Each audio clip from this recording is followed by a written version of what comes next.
Hello, my name is Samar. I also go by Sam or First Time Panner. Any of those you want to call me, you can. This will be a palette bingo with a mystery palette. I'll be showing you that in a second, but this is all to celebrate 200 subscribers, which I surpassed, I think like very end of 2024 or like very beginning of 2025. I can't exactly remember, but basically it's been a while. I've just been so busy. I haven't had the opportunity to film this, but I finally had some time, and I did have a specific palette in mind that I had been wanting to do a palette bingo with anyway, and I figured since last year I did a palette bingo for 100 subscribers. Oh my gosh, I can't talk. Also, I keep forgetting to paint my nails. My bad. But I thought I'd do it again for 200, so I'm just gonna get started. I'll also be answering questions that you people watching, that sounded kind of aggressive, you people, people who are subscribed to me or viewers. I'll be answering all the questions that you've left. If you didn't get a chance to submit a question, you can still ask me anything you would like to know, and I'll either answer it in like my next get ready with me or kind of like sit down chatty video, or I'll figure something out. But yeah, I'm just gonna get started, and the palette that I will be doing this palette bingo with is my Pat McGrath Labs Mothership palette. This is the first one. I always forget what it's called. It's the Subliminal. It's the like OG, the one with the blue. I got this last year and I had it in a project use No Pen Left Behind, and I already had been wanting this for so long when I bought it, but after using it those few times in, I think it was Old New Gifted Blue, I just like absolutely fell in love with this palette. Here is what it looks like. I know you've seen this before, but I just loved that all the shades, not only in my opinion, I know some people disagree, in my opinion they're very good quality, but also all of the shades go together. I actually can't remember her name. I'm not sure if she said it and I just forgot, or if she just goes by her YouTube handle, but her YouTube name is Makeup Puzzle. But she is panning this palette this year for 2025, and she was also saying how she loves how all the colors coordinate, and I was like, I totally agree with you. I feel like you could put any of them together, so that kind of just sparked the idea to do a palette bingo, because I feel like we're about to test this theory today as well, but I feel like no matter what color combo I get, it would end up looking amazing. So unfortunately I still cannot randomize live, at least like on camera for you, but I will be randomizing these numbers on my laptop that I have in front of me. You're just gonna have to trust that I'm being honest, but I'll randomize 5 shades, and let me hold this up how it's like supposed to be oriented. But I'll start with this as 1, and then, oh, this is so heavy. This is 1, and then I'll go through 5, and then 6 through 10. Okay, so the first number that I'm getting is, okay, it's 1. Sorry, I think I just blinded you a little bit. But the first shade that I got was 1, which is just this, like, for me, an inner corner highlight, and it's just like a basic metallic, but it's really, really pretty. So that'll be a perfect inner corner shade. Hopefully I get, when I say that all the colors go together, I mean it, but hopefully I get at least 1 matte just to anchor everything. But we'll see. I could probably make anything work, to be honest. So the second shade I get is 4, which is 1, 2, 3, 4. So pretty much like the other gold shade in this palette, but this one is like a yellow gold. The third shade that I get is 8, 10, 9, 8. So this isn't a matte, but it's like a satin. And I feel like it's deep enough for me, like where I feel like whatever else I get, I'd be totally fine with creating a look with this. But this is a really, really pretty shade. I feel like this would be great for a one and done look, like just lightly buffed in. Sorry, I'm getting a text. All over the eye. The fourth shade is number 5. So this one right here, I'm running out of fingers. It's this really beautiful duochrome, kind of like, okay, I wouldn't say it's a topper or like it doesn't have to be just a topper, but it is one of those thinner, more dry formulas that I would use as a topper. And I think when I use this No Pin Left Behind, I believe I did use it that way, but it's just like a very beautiful, like kind of subtle duochrome. And then the final shade that I get, I'll have to use my thumb to swatch. I got 1 again, so I'm gonna redo that, but 7. So 5, 6, 7, and it's the other satin in this palette. So I didn't get any mattes, but again, that's perfectly fine because I got these satin shades, which I feel like work just as well for the same purpose. But it's this, it actually looks pretty much exactly like the shirt I'm wearing, so it's kind of perfect. But it's this like medium deep mauve shade. So this is the color story that I'm working with. I don't think I've paired this gold with any of these shades before. I mean, maybe like the inner corner highlight, but I think when I used the gold, it was like with the deeper shades. But yeah, I'm excited to use it and get this look done. First, I'm gonna start by, I'm gonna roll up my sleeves actually first, but I'm gonna start with priming my eyes with the Milani eyeshadow primer. And I'll start with questions. So the first one that I got was, I'll start on my like community tab post, and that was from the user Pandas Panning, sorry. I'll put everyone's like username on the screen as well, but hi. So they asked, I'm curious to know people's favorite or influential book / quote.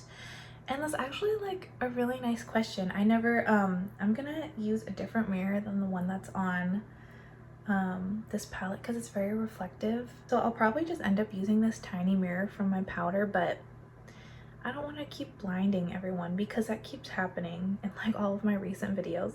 But a favorite like influential quote or book.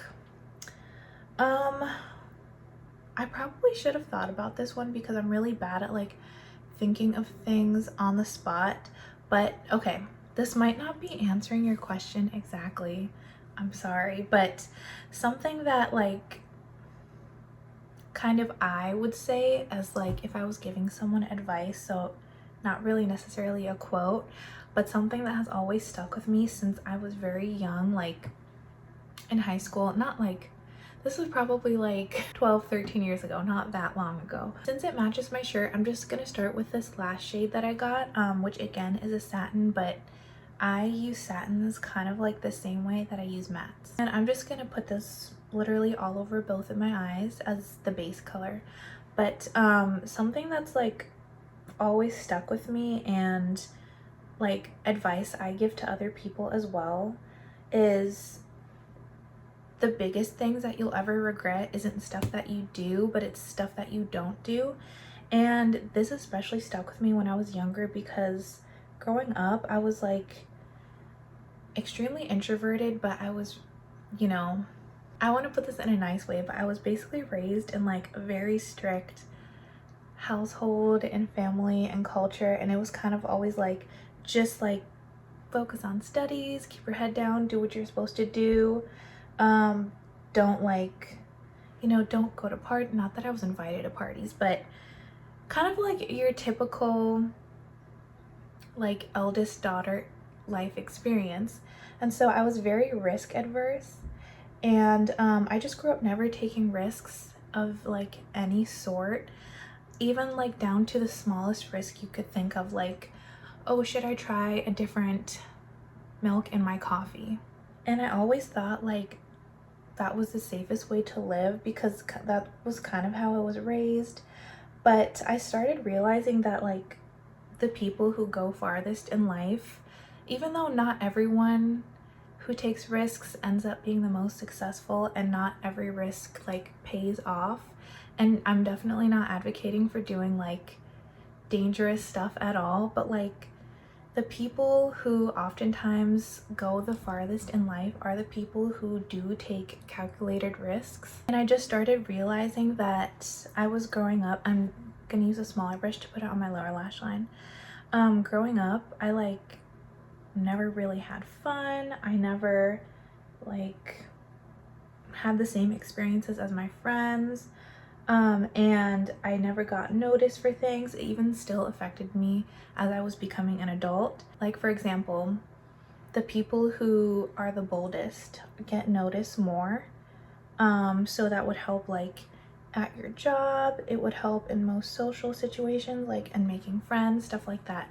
So a quote that I think is very important for everyone to hear at least once in their life is, the biggest things that you will regret in life is the stuff that you don't do rather than the stuff that you do. And then also, I don't know who said this. I think it was Einstein, but I could be completely remembering it wrong. But my other favorite quote to say is, be the change that you would like to see in the world, or something along those lines. I really hold myself to that standard, so I always want to be the change that I want to see. I think it's good to take initiative, similar to taking risks, and be an advocate. People can make the biggest changes even with the smallest actions. If you think that something isn't right in the world, you can help to change it yourself.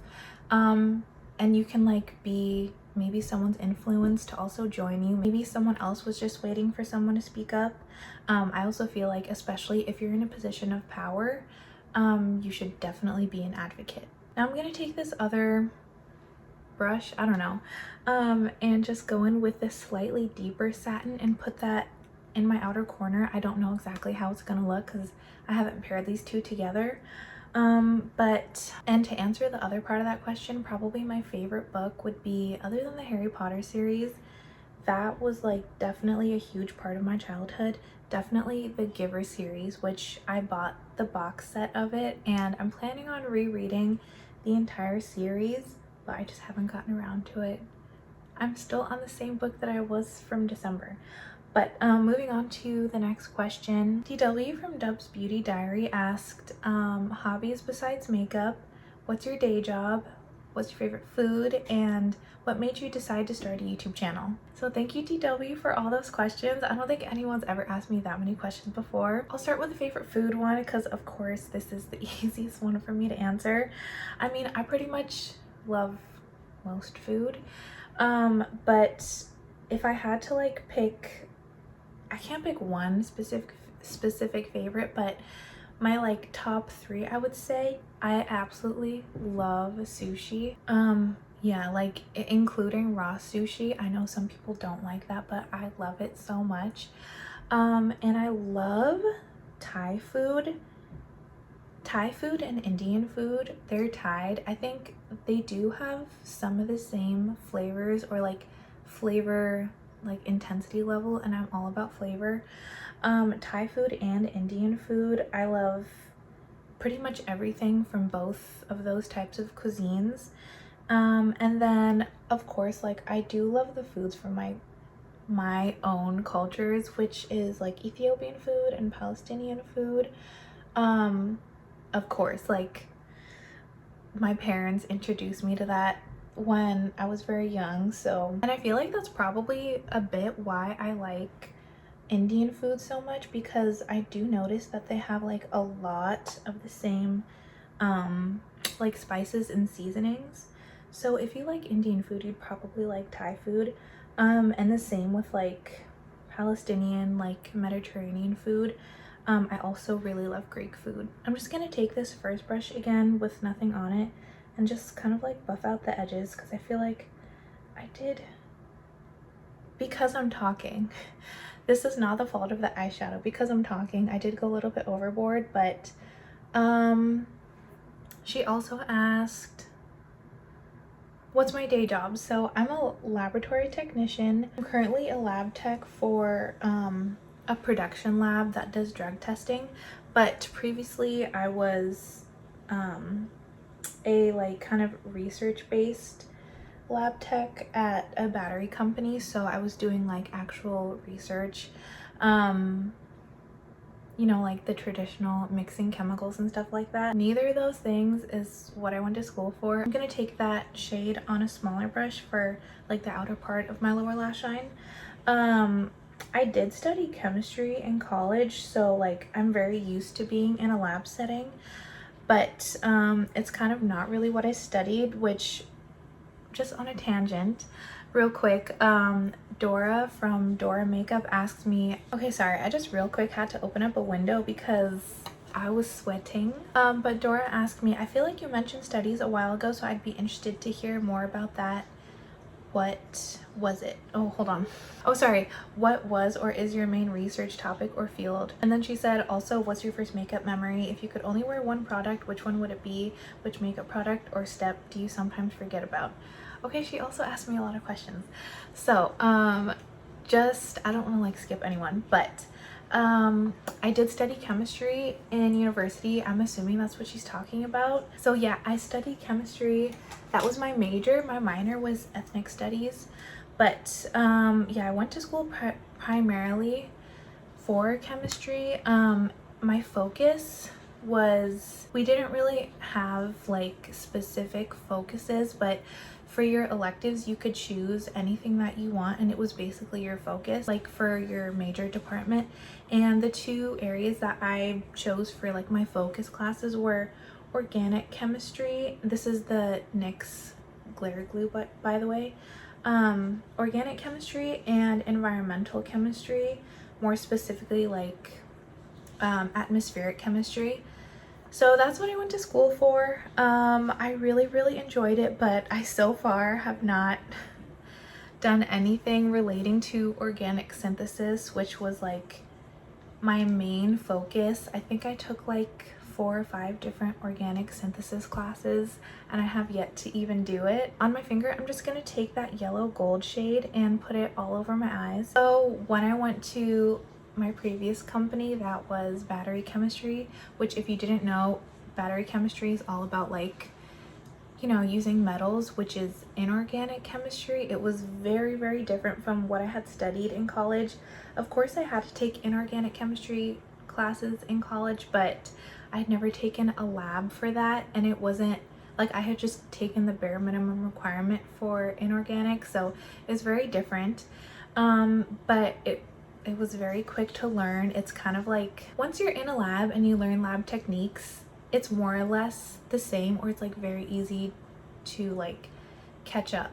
So anyway, back to DW. Hobbies besides makeup. Good question.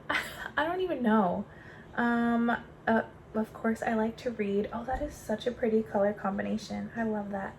I love to read, but I'm a very slow reader, but reading has always been like one of my favorite things to do when I have downtime, which is almost never. Specifically fiction though. I can't read nonfiction. That's just not my jam. And then other than that, I pretty much just hang out with my cats. I try to spend time with my friends, but like, as people get older, it's harder and harder to see friends on a regular basis, especially when like we have our own lives. You know, my best friend recently, like last year, got married, so she has to spend time with her husband too. And what made you decide to start a YouTube channel is I started like panning back in January of 2022. I made an Instagram account, and then I joined the Fantastic Ladies Facebook group, and I created a project called That's So 2000s. If you haven't heard of it, I have a playlist, and it's just like a fun group collab. And because I created the project, you know, I did want to post videos on YouTube, especially since that's where a majority of the people participating also post their videos. And initially I thought I was literally only going to be posting those updates for that project, but here I am, almost in a few months it'll be 3 years later, and I kind of post like everything beauty related, but that's what made me start a YouTube channel, and I've been having so much fun. I love doing this. I would never want it to turn into something stressful, which is why like I put a few other projects that I usually do on hold. This year I'm just going back into that like deeper shade, because I love this and I always want it to be my hobby. So thank you, DW, for those questions. Back to Dora. What is my first makeup memory? Okay, if we're talking about like any makeup in general, this is like kind of bad, But I was, you know, as a young child, an only child with like not much to do. I think it must have been like just a random weekend, and I was like alone. Not like alone, I'm sure my mom was like in the house somewhere, but I must have been just like on my own doing my own thing. And I'm like, I get kind of like curious sometimes, and I kind of just want to snoop a little bit. So I think I started going through like old boxes, because my mom used to use my closet for storage space. So I think I was probably just like going through one of the boxes in my closet, and inside some box or something, I don't know, it must have been like random, because my mom didn't keep her makeup in my room, but just randomly I found this super tiny tube of lipstick. If you remember back in the day, like Sally Beauty, they used to sell those super tiny $1 lipsticks. That's pretty much what it was. I'm gonna take this kind of like duochrome shade and just put it on top of that. But basically I found it and I was like, oh my god, this is lipstick. Like, I wasn't allowed to play with makeup when I was a kid. So I took it and I would like put it on just like in my room in private. No one knows this. I've never told anyone this. But like, I have no idea where that was, whose it was, how old it was, nothing. Like, I really could have caught something. Luckily I didn't. But that's just like, now when I think about it, it just grosses me out. But yeah, that was pretty much my first experience with makeup. Then I like one day accidentally forgot to like twist it back down, and before I put the cap back on it, and so obviously I couldn't use it anymore, and I mourned it in private. Never had another makeup item until high school. Oh, also sometimes, like once in a while, my mom would let me put on a bit of her Juicy Tube lip gloss. I think it was December 2020, so we were like in the thick of COVID, and I had nothing to do. What I did during COVID was I just watched makeup videos for no reason to. Like, I wasn't into makeup. I was just like, that's what I did for some reason during lockdown. I'm gonna take that first shade and put it on my inner corner. But for Christmas I got a Sephora gift card from my aunt's husband, and I had never like been to a Sephora, but I was like, I guess I kind of have to use it because it's my gift. So I went, I think this was like a few months later during the spring VIB sale. I went with my mom because she had also gotten one too. And I bought what is now still one of my favorite eyeshadow palettes. I bought the Sephora Collection Dahlia eyeshadow palette. That thing is amazing. I'm so glad I bought it.